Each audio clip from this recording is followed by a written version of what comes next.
Doctor Babasaheb Ambedkar जयंतीसाठी आलेल्या तरुणाचा मृत्यू झाल्याची धक्कादायक घटना समोर आली आहे.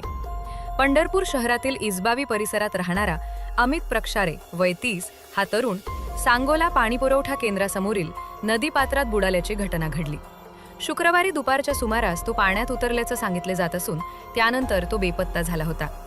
घटनेनंतर बचाव कार्यासाठी सुरुवातीला नगरपालिकेच्या अधिकाऱ्यांशी संपर्क साधण्याचा प्रयत्न करण्यात आला. मात्र प्रतिसाद न मिळाल्याची तक्रार नागरिकांनी केली. त्यानंतर नगराध्यक्ष प्रणिता भालके यांना माहिती देण्यात आली.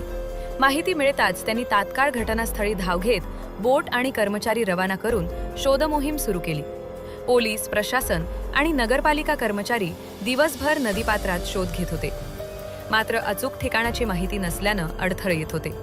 सकाळी 11:30च्या सुमारास अमितचा मृतदेह आढळून आला. अमित हा पुण्यातील MIT कॉलेजमध्ये कर्मचारी होता.